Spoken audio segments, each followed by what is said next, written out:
Budameru close చేసినప్పటికీ 1.01 TMC నీళ్లు విజయవాడలో ఉన్నాయి. ఈరోజు మళ్లీ వర్షం పడింది. ఆ వర్షం పడింది కాబట్టి మళ్ళా నీళ్లు పెరిగాయి. ఇన్ఫ్లో ఆగిపోయింది, అవుట్ఫ్లో పెంచాం. కానీ రెయిన్ వల్ల మళ్ళా స్టాగ్నేషన్కి వచ్చి ఇప్పుడు 1.2 1.02 ఆర్ 1.03 టీఎంసీ నీళ్లు వచ్చే పరిస్థితి వచ్చింది. రేపు మళ్లీ ఈరోజు వర్షాలు పడ్డాయి, రేపు మళ్లీ వర్షాలు పడతాయంటున్నారు. రెండు కాన్ఫ్లిక్టింగ్ ఉన్నాయి. ఒకటి ECMWF, ఇది యూరోపియన్. ఇది వాళ్ళ లెక్క ప్రకారం బుడమేరు ప్రాంతంలో 0.38 టీఎంసీ నీళ్లు వస్తాయని మొత్తం క్యాచ్మెంట్ ఏరియాలో. అది వస్తే పర్వాలేదు, ఆ నీళ్లన్నీ కృష్ణా రివర్కి వెళ్లిపోతాయి.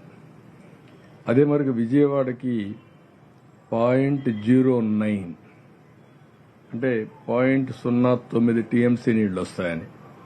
ఇది వస్తే మనం మేనేజ్ చేసుకోగలుగుతాం. IMD బుడమేరు ప్రాంతంలో 1.86 టీఎంసీ నీళ్లు వస్తాయంటున్నారు. 1.86 టీఎంసీ నీళ్లు అంటే ఒకేసారి 10-15 వేలు వచ్చే అవకాశం ఉంటుంది. దాన్ని ఏ విధంగా హ్యాండిల్ చేయాలో ఇప్పటి నుంచి కూడా కంటిన్యూ చేస్తున్నారు. బ్రీచ్ క్లోజ్ చేశారు, హైట్ పెంచుతున్నారు, దానికి రాత్రింబగళ్ళు పనిచేస్తున్నారు. మళ్ళా ఒకసారి సమీక్ష చేసుకుంటాం, ఇంకా పెంచమని చెప్తాం. సిటీకి కూడా 0.37 టీఎంసీ నీళ్లు వచ్చే అవకాశం ఉందని IMD చెప్తున్నారు. అది వస్తే కొద్దిగా పెరగవు, కానీ తరగవలసిన నీళ్లు తగ్గవలసిన నీళ్లు కొంచెం తక్కువగా తగ్గే అవకాశం ఉంటుంది. లేకపోతే రేపు సాయంత్రానికి ఎల్లుండికి పూర్తి కావాల్సింది, ఇది ఇంకొక హాఫ్ డే అట్లా లేట్ అయ్యే అవకాశం ఉంది. చాలా డీటెయిల్డ్గా రెయిన్ఫాల్ ప్రిడిక్షన్ చూస్తున్నాం.